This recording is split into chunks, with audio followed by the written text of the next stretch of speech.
The House will now proceed to the consideration of private members' business, according to the order indicated on today's notice paper. Private members' business. Consideration and second reading of Bill C-373, Federal Framework on Distracted Driving Act, standing in the name of Mr. Eyolfson. Mr. Eyolfson, seconded by Mr. Fergus, moves that Bill C-373, an act respecting a federal framework on distracted driving, be now read a second time and referred to the Standing Committee on Justice and Human Rights. Debate. The honourable member for Charleswood-St. James-Assiniboia. Thank you, Mr. Speaker. It is an honour to stand before you and before my colleagues to debate my bill, an act respecting a federal framework on distracted driving. Before I go into the detail about my bill, I want to take a moment to share a personal story. Amrita was a 17-year-old sister of a friend. In 2010, Amrita went to a Halloween party. That night, after the festivities wound down, she got into a Pontiac Sunfire with 4 other friends to go home. They were all responsible that night. They didn't drink, and they made sure they had a designated driver to take them home safely. Across the city, a young woman got behind the wheel of a Chevy Cavalier. At 2:55 in the morning, the driver of that Cavalier drove through a red light at the intersection of St. Mary's Road and Bishop Grandin Boulevard and collided with the Pontiac Sunfire Amrita and her friends were traveling in. The driver of the Cavalier was speeding, had been drinking, and at the moment of impact, was texting. Amrita Senhit, a friend of hers, died almost immediately, and 2 other passengers sustained life-altering injuries. This event forever changed the lives of the families and friends of those 5 people who were in that car on that fateful night. I shared this story because today we are going to be debating and discussing ideas, concepts, and statistics. And I don't want Amrita, Senhit, and their friends to be just more statistics. They had hopes and dreams. They had aspirations about what they could do in their lives, and their presence brought joy to their family and friends. It would be a disservice to them and to their families if we lose sight of that. Sadly, this story isn't unique. It's an experience that many families share. During my time in the emergency room, I provided care to patients who, through no fault of their own, were victims of distracted driving. And tragically, some of these patients died as a result of their injuries. So, Mr. Speaker, when I tell you that last year, 29 people died as a result of distracted driving in my home province of Manitoba, I want you to remember that the number 29 is not just a statistic and not just a number. It represents the families who will never see their loved ones again, the lives who suddenly stopped aspiring to help make our communities a better place, and the sons and daughters who will not have a parental figure to guide them through life. And while we have made great strides in changing dangerous behaviors like impaired driving and speeding, work still needs to be done on distracted driving. This is why I introduced this bill, and this is why I stand here before you today. Today we have the opportunity for the federal government to take a lead and address the issue. Mr. Speaker, this bill calls upon the Minister of Justice, in collaboration with the Minister of Transport, to work with the provincial and territorial governments to develop a framework to coordinate and promote efforts to deter and prevent distracted driving involving the use of handheld electronic devices. The framework would include 6 provisions. The collection of information relating to incidents involving the use of handheld electronic devices. The administration and enforcement of laws respecting distracted driving. The creation and implementation of public education programs. The role of driver assistance technology in reducing the number of collisions and fatalities. The sharing of best practices among jurisdictions. And recommendations regarding possible amendments to federal laws, policies, and programs. In order to fully understand and properly address this issue, we need to have the correct information to properly measure the effectiveness of any measures that are introduced. At the moment, we do not have that. A report prepared on request by the Library of Parliament states there are several data limitations related to the compilation of statistics on the number of collisions and fatalities associated with distracted driving in Canada. In particular, there is neither a uniform definition of distracted driving nor a uniform data collection survey that is used across jurisdictions that would provide comparable cross-jurisdictional data. Additionally, the Traffic Injury Foundation of Canada states, while many jurisdictions have sought to improve data that are collected in relation to this important issue in recent years, at present it is limited for a variety of reasons. First, the role of distraction in crashes is difficult to determine at roadside, since drivers are unlikely to admit to engaging in distracted behaviors behind the wheel, particularly in the event of a crash. Without direct observation by police or reports from witnesses or rare conditions being present, such as a phone in hand, distraction may not be recorded as a factor. Second, while some distraction data are collected, it is often not possible to analyze these data in terms of individual or specific distraction-related factors simply because of the breadth of factors that may play a role. Finally, data comparisons across jurisdictions are also difficult, as each may utilize a slightly different definition of distraction, perhaps in accordance with legislation. These jurisdictions also collect different levels of detail, categorize distractions using different groupings, or have different types of charges that police may apply based on the Highway Traffic Act. The report concludes, to date, measures of distraction or effectiveness of strategies are fairly limited and not comparable across jurisdictions. Often, measures are process-oriented, and outcome measures such as crashes cannot be directly linked to results of specific initiatives in order to gauge effectiveness. A federal framework can help create a means for cross-jurisdictional data collection with information definitions on distracted driving, and can be an important tool in measuring the effectiveness of current provincial and territorial legislation and programs. One of the criticisms I have heard regarding this legislation is that using a handheld communication or electronic device while driving is already illegal. This statement is true in most of Canada. In Nunavut, there is no law prohibiting the use of a handheld electronic device while driving. There is legislation prohibiting careless driving, but none specifically addressing this issue. Additionally, there are a range of penalties across Canada with varying degrees of severity between jurisdictions. A federal framework can help jurisdictions create a degree of consistency, but most importantly, a federal framework can determine the effectiveness of the administration and enforcement of these laws. The World Health Organization, in their 2015 Global Status Report on Road Safety, states, to date, there is little information on the effectiveness of interventions to reduce mobile phone use while driving. As a result, a number of countries are following an approach that has been known to be successful in addressing other key risk factors for road traffic injuries. Legislation prohibiting the use of handheld mobile phones while driving exists in 138 countries, and a further 31 countries prohibit both handheld and hands-free phones.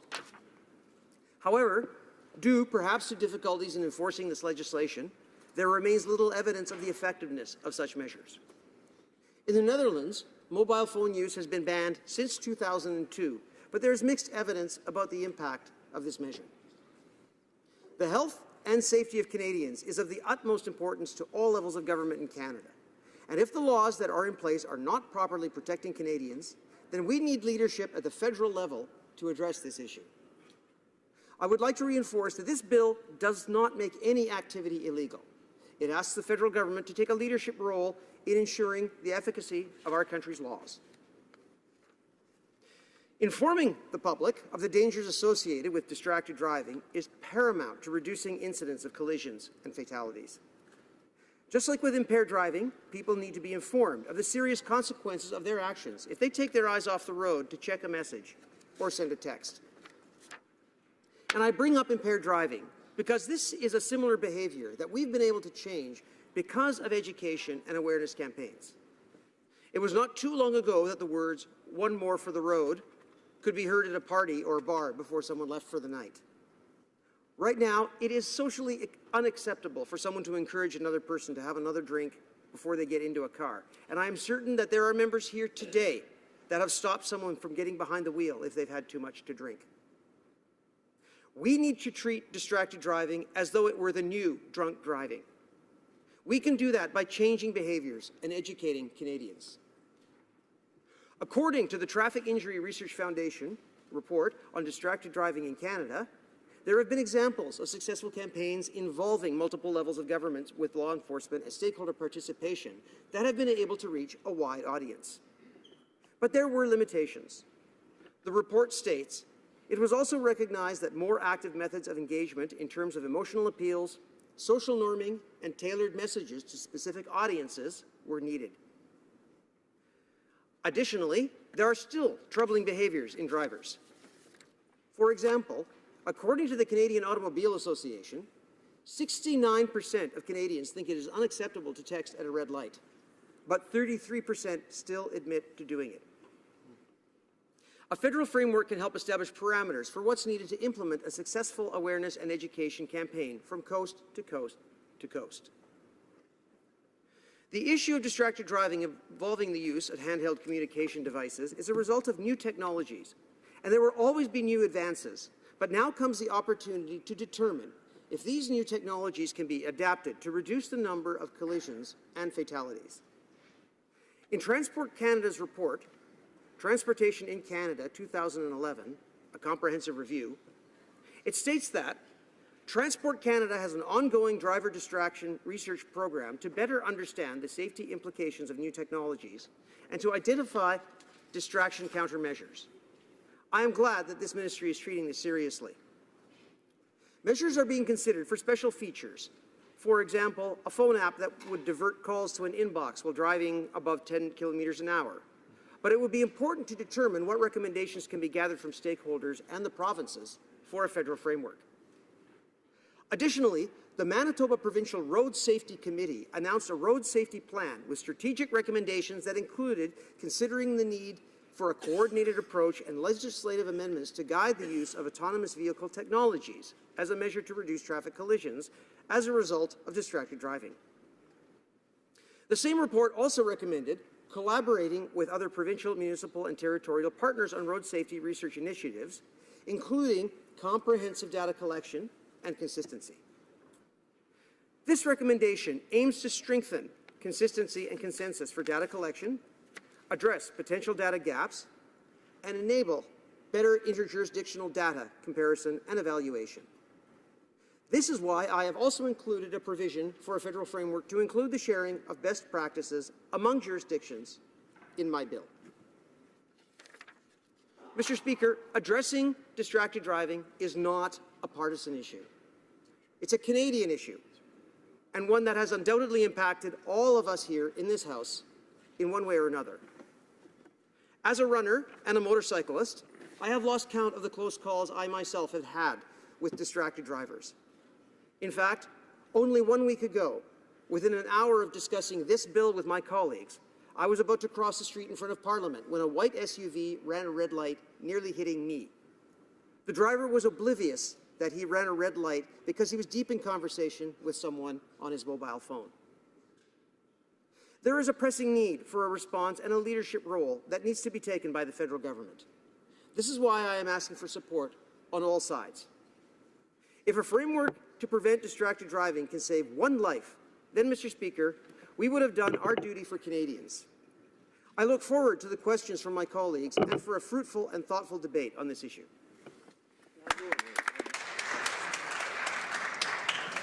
Questions and comments? The honourable member for not Souris Moose Mountain, I'm sorry. You are Souris. Okay, sorry. For some straight, it's the beard. It threw me off. Well, thank you, Mr. Speaker, for recognizing that it is going there. Tomorrow I will be in totally different array.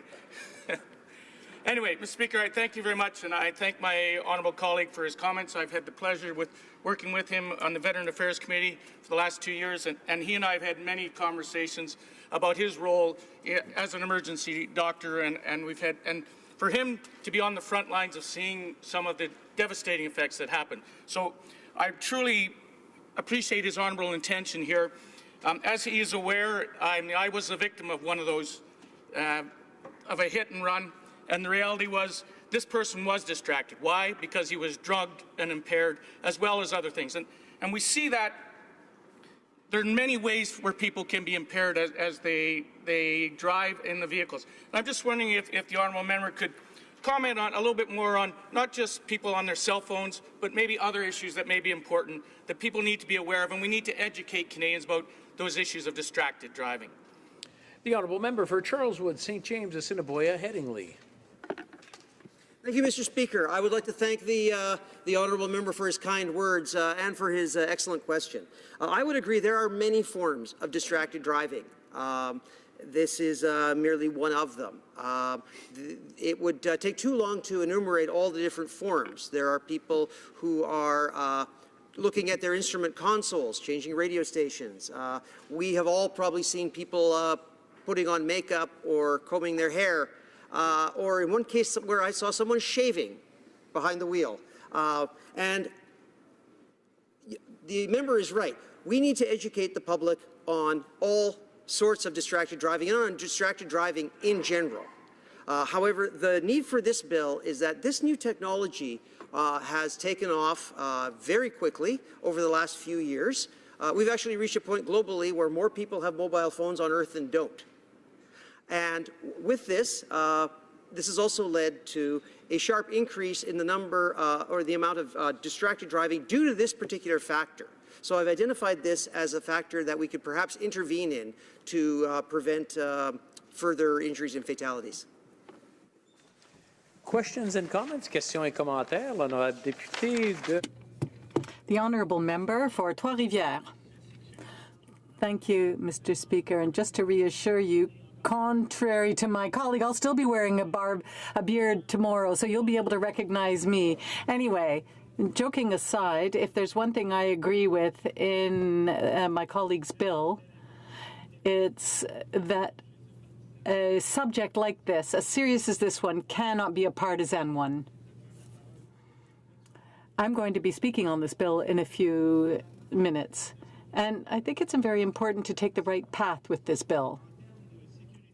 We know that when it comes to automobile safety, we're in a shared jurisdiction. So roads, transport is a provincial jurisdiction, but we are responsible for vehicle safety through Transport Canada and through the Criminal Code. But here's my question. When I look at the bill that we have before us today and its purpose,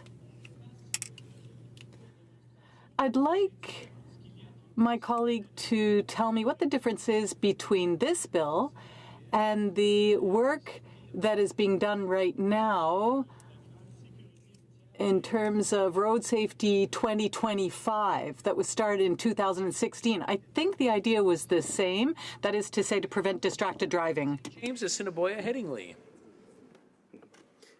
Thank you, Mr. Speaker. Thank you for that very good question. This would complement that work.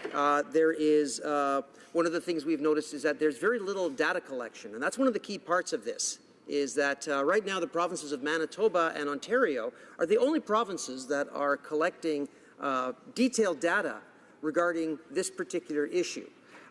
So this would help to complement this work of this measure that the honourable member is speaking of to further address this problem and increase road safety. Resuming debate, the honourable member for St. Albert, Edmonton. Thank you, Mr. Speaker. I rise to speak on Bill C-373, introduced by the Honourable Member for Charleswood-St. James-Assiniboia-Headingley. And it is a bill that aims to deal with an important national issue, and that is distracted driving. And it proposes to deal with the issue of distracted driving by requiring the Minister of Justice, in collaboration with the Minister of Transport, to establish a framework around distracted driving in conjunction with the provinces, territories, law enforcement, and other stakeholders. Let me say, Mr. Speaker, that there is no question that distracted driving is a serious issue. There's no question that distracted driving is extremely dangerous. Indeed, a study from Virginia Tech's Transportation Institute, which was cited by the Canadian Automobile Association, reported that a motorist who is on their cell phone is 4 times more likely to be involved in a collision.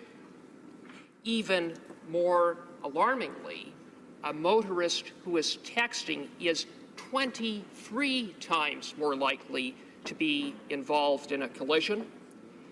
And the same study from Virginia Tech reports that a distracted driver, on average, will be unable to notice or observe 50% of the information in their driving environment. And so, Mr. Speaker, it is no wonder that each and every day in Canada there are dozens and dozens and dozens of collisions as a result of distracted driving. I saw, Mr. Speaker, some statistics that were quite recent from ICBC that show that 27% of collisions in the province of British Columbia are attributable to distracted driving. Ontario police statistics show that collisions arising from distracted driving are greater in number than speeding and impaired driving combined. And many of those collisions are fatal. Just this year in the province of Ontario, more than 50 people have lost their lives as a result of distracted driving. Now, despite the collisions, despite the injuries, despite the deaths on our roads, the fact is that far too many Canadians make the choice each and every day to get behind the wheel and then engage in an activity that impairs and distracts their ability to safely operate a motor vehicle. Without more, Mr. Speaker, distracted driving is a commonplace, everyday occurrence on our roads, and that fact is borne out by the statistics. I was looking, Mr. Speaker, at some of the statistics in my province of Alberta, and I believe it was 2014 or 2015, but somewhere in the neighborhood of 30,000 motorists were convicted of distracted driving offenses in 1 year in Alberta.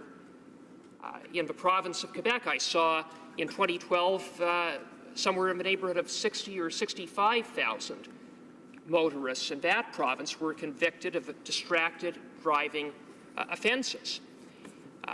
What seems to, if you look at the statistics, there seems to be an increase in the number of convictions across the board in various provinces, and I guess one could say that that is a good thing to the degree that that increased number is a result of new laws that have been passed at the provincial level, to the degree that it is a result of increased enforcement efforts.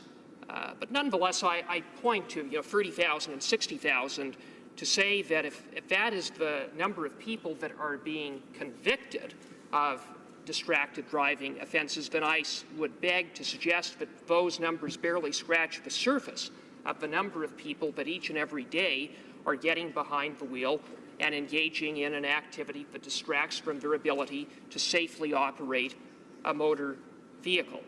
And so, Mr. Speaker, what we have is truly a national issue, a national problem. It's a problem that exists in each and every province and territory. And yet, today, what we have is a patchwork from province to province and territory to territory, a patchwork in terms of laws, a patchwork in terms of penalties, a patchwork in terms of enforcement, a patchwork in terms of public awareness efforts, a patchwork in terms of data collection and statistics. Mr. Speaker, what is lacking is a truly national, coordinated approach to tackle this very serious issue of distracted driving. And so, Mr. Speaker, having regard for the serious issue of distracted driving, having regard for the very real and very serious costs, both human costs and financial costs, I believe that the time has come to have a truly national conversation around the issue of distracted driving. A national conversation that would involve the federal government, that would involve the provinces and territories, that would involve law enforcement and stakeholders, with the goal of better coordinating on a national level issues around laws, enforcement, penalties, public safety awareness efforts, the coordination and collection of data, among other things. And so, Mr. Speaker, given that I do believe it is time to have a national conversation, I believe that Bill C-373 on its face moves in that direction. The framework that is proposed in Bill C-373 would tackle those issues and other issues. And so, Mr. Speaker, I commend the member for Charleswood-St. James-Assiniboia-Headingley for the timeliness of bringing this bill forward. I think it is a meritorious bill, one that is worthy of further study and review, and the way to ensure that that study and review of what I think is a good idea needs to happen at committee, and to make sure that that happens, what I would urge members to do in this place is to pass Bill C-373 at this stage. Thank you. Resuming debate, the Honourable Member for Trois-Rivières. Thank you very much, Mr. Speaker. If we didn't have so little time, I think I would begin with a moment of silence in the memory of all those who have lost their lives or have been permanently injured because of distracted driving, caused by a driver who probably felt perfectly safe enough to do this without trying to take the moral high ground. I'd just like to say that we all have these cell phones that are all very dear to us and that we use hundreds of times a day, according to the studies. How many times have we not been tempted to take a look at a text, a quick look at a text, because we were stopped at a red light and we felt it was safe enough, or because we were driving on an empty driveway like the 417, for example, that I drive on every week? I mean, it's easy to think that nothing will ever happen and that you're just alone in the world. But if it's dangerous to others, it's dangerous to oneself as well. And it's very important that we reflect on this. Now, I have many questions about this specific bill. However, I would like to underscore how relevant it is, and also talk about the background to this bill, because the member moving it has known people who have lost their lives because of a distracted driving accident, and I would like to express all my sympathy. However, I would say that in light of this problem of alcoholism that we have been fighting against for so many decades, it's very unlikely that we'll find a magic bullet that will let us get rid of it, completely get rid of that problem by tomorrow morning. We have to raise awareness, first of all, not just young people, but all of those who have a cell phone in their hands, and that includes me as well. And now it's so important to raise awareness because, as I was saying earlier, well, the efforts that we can make are limited. Alcohol is criminal. That's something that, and drinking and driving is a criminal offense. That's something that everybody has understood, a message that over the years we've been able to drum into people's heads. But this is not the case for all the new technologies related to cell phones, for example. Technology is evolving so quickly. If I would have a wish, it would be that the next step of auto technology would be that it would fix some of the problems we've seen, for example, distractions and drunk driving. If we were in self-driving cars, we would be able to check our emails and so on because the car would be doing all the driving, but that's not where we are at. And it's not going to happen overnight either. I would say also that this is a private member's bill. I don't want to be partisan on this, but I find it very difficult to see a member during a debate on a private member's bill put forward such an important bill while his government, which is also our government as Canadians, makes questionable choices. Between 2015 and 2017, 20% of federal transfers for road safety was cut. We have to be consistent in our actions if we want to remain consistent and have the public's credibility with the public to make sure our message is heard. It's very important to think about distracted driving, but I can only think of July 1st when, as a government of this country, we will have legalized cannabis when the police forces have no way of monitoring this substance. We have great measures in place for drunk driving, and we still have not gotten rid of this problem. So I don't see how it will solve the problem for cannabis. I ask the government that this member belongs to, could they give us some help to provide some consistent measures? I'm not saying we have to go backwards and get rid of legalizing cannabis, but we need to make sure we have the appropriate tools in place. We have to ensure as well that the measures in the bill can really be used in real life. As I was saying, we share our jurisdiction over this. Everything that goes with road safety is in under provincial and territorial jurisdiction.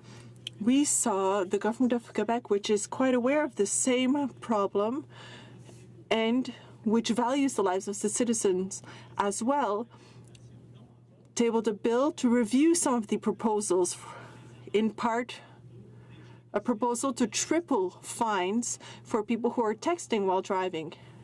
It's great to see that all levels of government are aware of this problem and they wish to work together while not crossing over others' jurisdiction. But what we're faced with here in Ottawa is the criminal code. But what we have to think about, what we have to look at together is when distracted driving becomes a criminal offense that should be covered by the criminal code. The examples raised by my colleague were quite obvious ones. Everybody is talking about cell phones. But it's true that we've heard that some people, combed their hair, put on makeup, looked at themselves in the mirrors. All of that is distracted driving that can lead to the same tragic results. We will also have to think about this issue. Why is the Government of Canada cutting funding to Transport Canada in terms of road safety. We are looking for all measures that we could implement to get rid of collisions, but we have to ensure that the cars we drive are as safe as possible when collisions do occur, despite our best efforts. What we've seen over the past few years is cuts to the funding for collision testing. That's something we could reinstate, but for now, it's not being done. I have little time left, but I do also want to talk about this Canadian Council of Motor Transport Administrators. In 2016, it adopted 2025 road strategy, and I want to bring up the main point of that strategy. It shows how the intent expressed in this bill can find concrete form and tangible form, and that is the work we're going to be doing in committee. That's why I'm announcing right away that I will support this bill at second reading, because I think it's important that we send this bill to committee so that we can find tangible ways of improving it. The 2025 road safety strategy is aimed at improving road practices throughout the country by looking at best practices, for example, raising awareness and getting them involved in road safety issues, improving communication and cooperation and collaboration between all stakeholders, strengthen the legislative framework and law enforcement, improve the quality of information on road safety, and support research and assessments. And there is much more, but I have little time left, so I'll stop there. All of that work has already been done by this council, which brings together stakeholders from all the provinces, the governments, the federal governments, the municipal level. So we have to ensure that this bill will really lead to tangible results that will add to this, instead of simply adding to or doing the same work that has been done already. So once again, to conclude, I will repeat that I will support this bill at second reading so that it can be reviewed in depth at committee. I really hope that this bill will have a real impact after it is adopted, and I will stop there because I have little time. Thank you, Mr. Speaker. Resuming debate. Parliamentary Secretary to the Minister of Transport. Thank you, Mr. Speaker. I'm pleased to be here to speak today about Bill C-373, an act respecting a federal framework on distracted driving. Canadians across the country use the road transportation network every day. They travel to work, attend social events, take their kids to school and hockey practice. At the same time, motor vehicle collisions are one of the leading causes of death, injuries, and hospital admissions in Canada. For example, in 2015, 1,858 Canadians were killed, and 161,000 Canadians were injured in motor vehicle collisions. In addition to these personal tragedies for families, motor vehicle collisions cost the Canadian economy and the healthcare system an estimated $36 billion per year. I'm pleased to say that in Canada, road traffic collisions have substantially declined over the past 3 decades. To illustrate, between 1980 and 2015, the number of road collisions involving an injury or fatality decreased by 36%. This trend has occurred despite significant increases in the number of licensed drivers, in the number of registered vehicles, and the total kilometers driven by Canadians. Canadians are also more likely to survive a motor vehicle collision. Between 1980 and 2015, the overall number of persons fatally injured has decreased by more than 60%. These decreases are the result of several positive changes, such as improved highway and vehicle design. Of significant importance is the dramatic change in public opinion, recognizing that collisions are preventable and that drivers must make safer choices, such as using seat belts and avoiding risks associated with speeding, distractions, and fatigue. Mr. Speaker, at the same time as these positive trends have been happening, We're also facing new and evolving challenges. For example, driving while impaired by alcohol or drugs is a growing concern, which is being addressed by my honourable colleague, the Minister of Justice, through Bill C-46. Currently before the Senate, this bill will help address the issue of alcohol and drug-impaired driving while protecting the right of the accused to a fair and impartial hearing. Mr. Speaker, recent increases in tragic accidents involving distracted driving have garnered the attentions of all levels of government and of the Canadian public. Driving a motor vehicle is a complex task that requires the full attention of the driver at all times. Research has shown that drivers who are distracted do not fully scan the environment looking for potential issues. They're slow to identify risk, and then they're slow to react appropriately. In the last 5 years, of a reported 20% of motor vehicle accident fatalities occurred in collisions where one of the drivers had been distracted or inattentive. Over the same period, 33% of reported motor vehicle injuries occurred in collisions where distraction or inattentiveness was found to be a contributing cause of the crash. The issue of distracted driving is evolving with the pace of technology or faster. For example, smartphones are increasingly popular. Vehicles have also become more sophisticated, providing drivers with real-time data from driver assistance programs, other vehicles, and the surrounding infrastructure. In short, life is moving at a faster pace and placing greater demands on our attention, including when we're driving. This is why the Minister of Transport wrote to his provincial and territorial counterparts last winter to seek nationally consistent enforcement measures and penalties to combat the rapidly rising rate of accidents involving distracted drivers. Mr. Speaker, in Canada, as my honourable colleague mentioned, road safety is a shared responsibility among federal, provincial, and territorial jurisdictions, and any actions taken to curb distracted driving cannot be taken in isolation solely by the federal government. Jurisdictions need to work together within their scope of authority to improve road safety in Canada. Transport Canada has responsible safety standards for new and imported vehicles, new tires and child restraints. Justice Canada is responsible for the Criminal Code of Canada, dealing with impaired and dangerous operations of motor vehicles.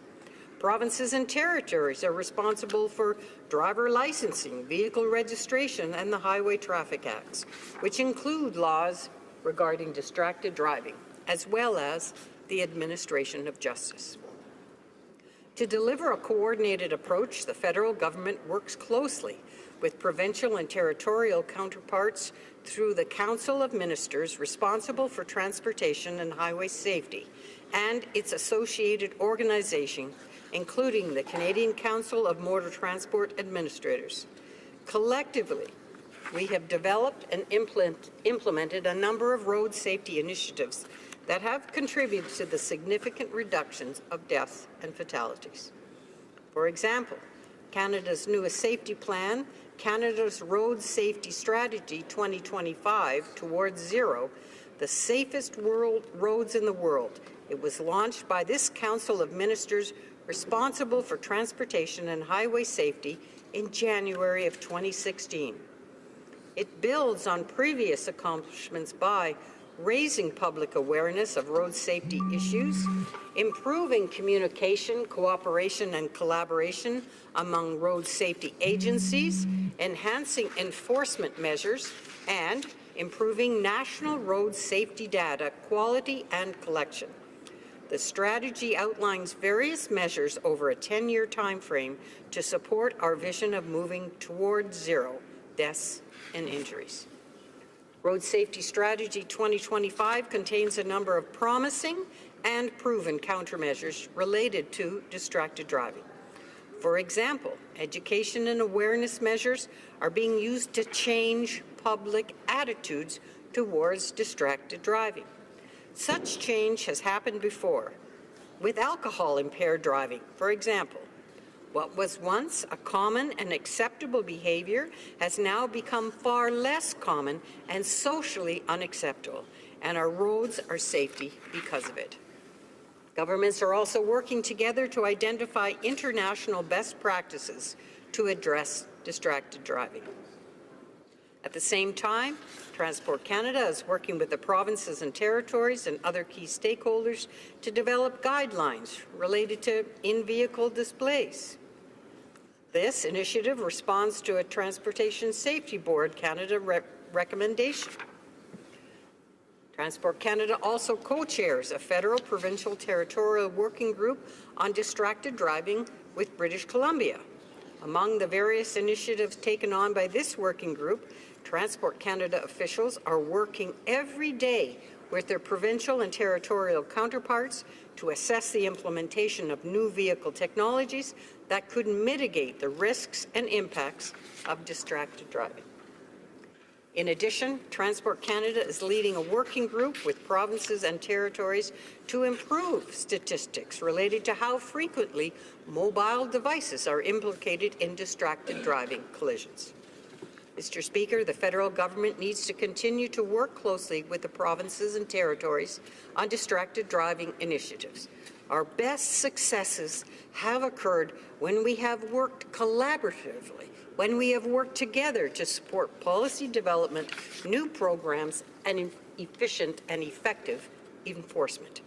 These initiatives will help Canada change public attitudes towards distracted driving and ensure that more Canadians will get to where they're going safely. Thank you. Well said. Resuming debate, the honourable member for Sturgeon River Parkland. Here, here. Thank you, Mr. Speaker. I just want to note that I'm rising for my maiden speech, but I will be addressing Bill C-373. To start off with, I'd just like to thank my family for standing behind me with love and support as I underwent this 6-month campaign to be the next Member of Parliament for Sturgeon River Parkland. I'd like to name my mother, Rebecca Hyde, and my stepfather, Doug Mashaniak. I'd also like to particularly mention my maternal grandparents, Cindy Lou and Graham Hyde, who've always stood behind me. I'd also like to mention my aunt and uncle, Mark and Melissa Harsma, who are also celebrating their 30th wedding anniversary this week, so I'd like to recognize them for that. You know, campaigns, aren't successful unless you have a team behind you. You can have a leader, you can have a member of parliament, somebody who wants to be it, but without the right people standing up with you, you can never get to where you want to go. And so I'd like to thank a few key players from my campaign team, from my extended family. I'd like to thank Murray and Susie Kulak of Stony Plain for their strong support for me. I'd like to thank Fran and Andrew Wolthius, Tim and Julie Milligan, Bill and Deanie Prins, who just received her Canadian citizenship 2 years ago. She moved here from Holland at the age of 4 years old and just became a citizen 2 years ago, raised her family on a farm outside of Edmonton, and a proud Canadian all the way. I'd like to thank my campaign manager, Phil Joannou, who came out in the ending days of my nomination and stayed on to run my campaign, did an excellent job, getting us a strong 78% voter support for the Conservatives in Sturgeon River Parkland. And you know, I wouldn't have run if I didn't have the support of my mentors, the member for Abbotsford, former Minister of International Trade, who I had the pleasure of and the honour of working for 2 years, and my mentor, the Member of Parliament for St. Albert Edmonton, who also strongly supported and urged me to run in this campaign. And I'd also like to thank the former member for Edmonton St. Albert, John Williams, former Member of Parliament, for being a strong mentor to me and supporting me throughout this campaign. I'd also like to thank some other members, Imelda McLaren for serving as my volunteer coordinator, Scott Merrifield and Andrew Bankovich, who helped out putting the signs up that were needed to win the campaign. And I'd also like to thank a dear mentor of mine, Yvonne Brochu, legend of Spruce Grove, who was a warhorse in the days of Don Getty in Alberta and was there for me to provide the sage advice that's necessary to win a campaign. And finally, just a short story about how I started getting to run. I was interested in running for the seat of Sturgeon River Parkland, but I didn't know when the previous member would resign her seat. And unfortunately, I was on a military exercise in Gagetown, New Brunswick, and I hadn't had access to a phone for 2 weeks, but finally I snuck it out inside of a sleeping bag at 4 a.m. in the morning. And it was July 13th. I remember that day very particularly. And I saw a tweet that indeed the previous member for Sturgeon River Parkland had resigned. And the next morning, I talked to my warrant officer, who I'd like to recognize today, Matt Christensen. I said, "Warrant, I want to run to be a member of Parliament." And to his credit, he took me completely seriously. He put it up the chain of command, and I had the complete support of my commanding officer, my corps staff, Captain Hugh Perdon, my commanding officer here with the Governor General's Foot Guards, Lieutenant Colonel Lynham, and my mentor, Major Gray Shanahan. And without that moral support, I don't think I could have done it.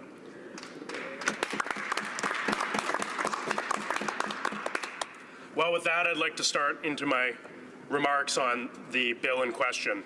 Far too often in the news, we hear about another incident or fatality because a driver made a terrible decision to reach for their phone or other device instead of focusing on the road. Distracted driving is a serious problem in my riding and across Canada. The RCMP identifies distracted driving as, I quote, "a form of impaired driving as a driver's judgment is compromised when they are not fully focused on the road," end quote. Talking on the phone, texting, reading, watching videos, and driving fatigued can all be forms of distracted driving. Discussion on this topic is particularly timely, as last week was National Impaired Driving Prevention Week. Distracted driving is similar to impaired driving. Both kill thousands of Canadians, and both require a coordinated social and governmental response. This bill in question would create a national framework to help deter and prevent distracted driving. It also sets out consultation and review and reporting requirements in relation to the frameworks. I'm supportive of this bill, and my Conservative colleagues and I recommend that we make an amendment to include the territories in the wording of the bill, and I think that will make it much stronger. Distraction is a factor in about 4 million vehicle collisions in North America. Every year, including 10% of fatal crashes, 18% of injury-related crashes, and 16% of all police-recorded motor vehicle traffic crashes. Almost half of all people killed in collisions where a teenager was distracted were the teenagers themselves. No text, no tweet, no call, and no Facebook post is worth a life, and we need to hammer this message home. Currently, the provinces and territories are responsible for administering their own driving laws and penalties related to distracted driving. This bill would assist the provinces and territories by constructing a framework to prevent distracted driving. The framework will include information and statistics, creating and implementing public education programs, better understanding the role of driver assistance technology, and sharing best practices between provinces, municipalities, and the federal government. This provides support to Canadians on the front line who are tackling this problem. You know, this is a problem that's particularly egregious amongst teen drivers, although they're not alone to blame. Distraction was a factor in over half of moderate to severe crashes, and almost half of all people killed in those crashes were teens. And part of what makes this so tragic is that this is so avoidable. According to stats from Alberta Transportation, the number of convictions for distracted driving has risen significantly. In Edmonton alone, distracted driving infractions were up 60% in the first quarter of this year. Nearly 90% of these convictions are related to using handheld devices while driving, and about 26% of all collisions involved the use of a phone. This problem can't be solved only by increasing penalties and by increasing law enforcement resources. Ending distracted driving requires a cultural shift. We need to learn to put the device down and drive. Earlier this month, I had the opportunity to participate with Parkland County's chapter of Mothers Against Drunk Driving to announce their 2017 Project Red Ribbon campaign. The campaign provides education on impaired driving and risks. Organizations like MAD exemplify the success in combating the similar problem of impaired driving. Stats suggest that efforts made in the fight against impaired driving have saved over 30,000 Canadian lives. But despite this number, Transport Canada estimates that in the last 30 years, nearly 40,000 alcohol-related fatalities have occurred. Through the work of schools, governments, police forces, and nonprofit organizations, people are hearing the message of the consequences in getting behind the wheel while impaired on drugs and alcohol. It is my hope that this bill will help promote more awareness for the serious issue of distracted driving. We must continue to ensure that the authorities have the adequate tools to stop distracted driving. And more than that, however, as I said, we need to change the culture of constant communication and connectivity. It is acceptable to put the phone down for a while. And in fact, when you're driving, it's the law. More Canadians need to understand that this is a grave issue. Distracted driving can kill. It rips families apart and ruins lives. It's time to stop, think, put the phone down. To conclude, my Conservative colleagues and I support these measures that prevent and deter distracted driving. Thank you.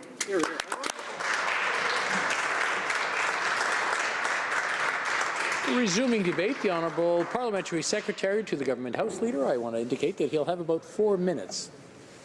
Wonderful. Thank you, Mr. Speaker.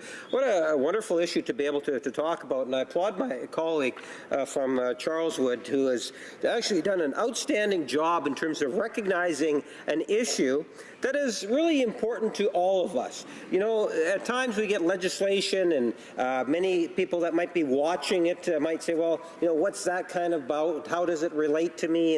And so forth. With this particular piece of legislation, people can easily identify why it's an important debate that we should be having inside the chamber.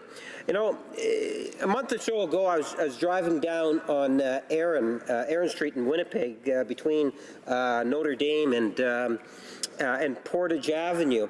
And on the right-hand side, I saw this car that was all crunched up. You could tell it was in a fairly significant accident. Hopefully no fatalities, but it was definitely a significant accident, Mr. Speaker. And on the window, it had the message of, "I was texting." Or something of that nature. And it has somewhat of a profound impact when you see that visual. I know Manitoba Public Insurance has done an outstanding job in terms of just promoting the hazards of texting or being preoccupied with some sort of an electronic device that usually will take attention away from driving. You know, when cell phones first came out in Manitoba, I think we're a little bit more progressive in trying to deal with this particular problem. But when cell phones really started to become prevalent, you know, and it wasn't that long ago, you know, mid-90s, let's say, there's often individuals that would be talking on the telephone and driving. And I must admit, Mr. Speaker, I too had the cell phone and I would be driving, and all of a sudden, you know, 10, 15 minutes goes by and you wonder, well, what is it? How did you get to this particular point? I don't think that is something that's new or surprises a large number of people, because I think a lot of people can understand and relate to that sort of a situation. And I know that firsthand. I first started talking about the dangers of texting and driving. I guess it would have probably been in the late 90s, Mr. Speaker, and going in the turn of the century, we recognize more and more just how hazardous they are. There are many car depots where there's been damage or accidents. accidents have included fatalities, individuals that have been paralyzed, you name it, all sorts of horrific accidents that have occurred. And if you look back, you'll find more and more of those accidents were recalled because the driver was distracted. And here we have legislation that's talking about, let's see how we can collect the data. We need to look at ways in which the national government might be able to provide some leadership to provincial and territorial jurisdictions. You're saying my time is out, Mr. Speaker. I guess I'll continue on when it comes up next. Thank you, Mr. Speaker. We'll have 6 minutes and 30 seconds when we take up this private member's bill again. La période prévue pour les études. Period provided for the study of a